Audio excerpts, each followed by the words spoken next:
Programme میں جناب ایک مرتبہ پھر خوش آمدید. ہمارے آج کے خاص الخاص مہمان ڈاکٹر ذاکر نائک صاحب. ڈاکٹر صاحب یہ بتائیے گا کہ مسلمان جو ہیں 50 سے زیادہ مسلمان ملک ہیں، آپ کو پتہ ہے، اور اب یہ بھی ہماری جو آبادی ہے وہ کہتے ہیں نا پوری دنیا کا 23, 24, 25% تک ہے، اور دنیا کے بہترین وسائل جو ہیں مسلمانوں کے پاس ہیں. لیکن اس کے باوجود نیا علم اگر آپ پیدا کرنے کی بات کریں، نئی ویلتھ کریٹ کرنے کی بات کریں، new knowledge and new wealth, اس میں مسلمان کہیں دکھائی نہیں دیتے. بوروڈ ٹیکنالوجی ہم لوگ استعمال کر رہے ہوتے ہیں، خرید رہے ہوتے ہیں انگریزوں سے. اس کے مقابلے میں اسرائیل کی اگر آپ بات کریں، بہت چھوٹا سا ملک ہے، اور ان کی جو آبادی ہے مسلمانوں کے مقابلے میں مطلب ہے کچھ بھی نہیں ہے. لیکن جتنا وہ لوگ کام کر پا رہے ہیں، جتنی زیادہ وہ کریشن کر پا رہے ہیں، ٹیکنالوجی کی بات کر لیں، سائنس کی بات کر لیں، تحقیق کی بات کر لیں، ہمارے پیچھے رہنے کی وجہ ہے تو کیا ہے؟ جہاں تک کہ علم میں ترقی کرنا، ٹیکنالوجی میں ترقی کرنا، 8ویں اور 9ویں% میں یورپین کہتے تھے ڈارک ایجز، مطلب ایک دم اندھیرا کا دور. اس وقت مسلمان چوٹی پہ تھے، وہ ان کے لیے ڈارک تھا. تو اس وقت ہم ٹیکنالوجی کی چوٹی پہ تھے. اگر آپ کو سائنس پہ ریسرچ کرنا ہے، آپ کو عربی جاننا ضروری ہے. آج انگلش ہو گیا. اس وقت چوٹی پہ تھے، ابھی کیوں گر گئے؟ کہ اس وقت ہم قرآن و حدیث سے قریب تھے. ابھی ہم قرآن حدیث کو چھوڑ دیے تو یہ حالت ہے. انشاءاللہ اگر قرآن و حدیث کے قریب جائیں گے پوری امہ، تو واپس ہم چوٹی پہ پہنچیں گے. آخری سوال کہ ہم جیسے جو گناہ گار مسلمان ہیں، ہم سمجھتے ہیں کہ ہماری ماشاءاللہ مساجد بھری ہوئی ہیں اور بارش افراد بھی بے شمار ہیں، اور ایک چیریٹی بہت ہوتی ہے مسلمانوں کی، وہ تمام چیزیں ہیں، اسلام غالب ہے، بہت زیادہ تذکرہ ہوتا ہے ان تمام ممالک کے اندر، اور پھر بھی ہمارے علماء کہتے ہیں کہ جی ہم لوگ اسلام سے دور ہیں. تو یہ جو مفروضہ ہے، کیونکہ لوگوں کے اگر دل کی آپ حالت دیکھیں تو سب اپنے آپ کو بہت ہی کہتے ہیں جید مسلمان سمجھتے ہیں، قریب سمجھتے ہیں اسلام سے. تو کس طرح سے یہ جو مفروضہ ہے کہ جی ہم دور ہیں، اور اگر ہم قریب آ جائیں، نماز تو ہم اب بھی پڑھ رہے ہیں، روزہ ہم اب بھی رکھ رہے ہیں، تمام ہم چیزیں کر رہے ہیں، زکوٰۃ بھی دیتے ہیں بہت سارے مسلمان، ٹھیک ہے نا؟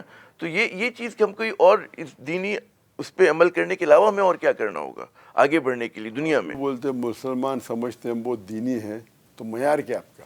صرف نماز پڑھنے سے دینی تھوڑی ہوتا ہے. نماز پڑھ رہے، چاہے مسجد میں پڑھ رہے، چاہے 5 ٹائم پڑھ رہے، مجھے لگتا نہیں کہ 100% مسلمان چاہے ہندوستان میں ہو چاہے پاکستان میں ہو 5 ٹائم نماز پڑھتے. میرا اپنا تجربہ ہے، وہ بولوں گا نہیں کتنے. نہیں، اب درست کہہ رہے ہیں کہ بہت سارے نہیں بھی پڑھتے ہیں. بہت سارے نے اکثر نہیں پڑھتے بھائی 5 ٹائم. بہت سارے نے اکثر، بہت سارے مطلب 10% اکثر وداؤٹ ڈاؤٹ. ابھی میں اس کو پرسنٹیج نہیں لوں گا. آپ کو معیار دیکھنے کا تو پہلے یہ دیکھیے کہ کبائر کی کتاب لیجئے، 70 میجر سن، 70 کبائر. کم اس کو وہ تو مت کرو، گناہ تو بہت ہے، سینکڑوں ہے، برابر. 70 کبائر سے تو بچو. زنا مت کرو، ربا مت لو، جھوٹ مت بولو، رشوت مت دو. کبائر سے صرف دور رہو. قرآن کی آیت ہے کبائر سے دور رہو، اللہ تعالیٰ چھوٹے گناہ معاف کریں گے. آپ کبائر کے معیار پہ آپ کو 70 کبائر پتہ کیا ہے؟ وہ تو میں کہاں سے گنوا سکتا؟ وہی تو پرابلم ہے نا. 70 کبائر اگر پتہ ہی نہیں، اکثر کبائر کرتے. تو پرابلم یہ ہے، یہ کبائر سے اگر آپ دور رہیں گے، کبائر مطلب گناہ کبیرہ، گناہ کبیرہ سے دور رہیں گے.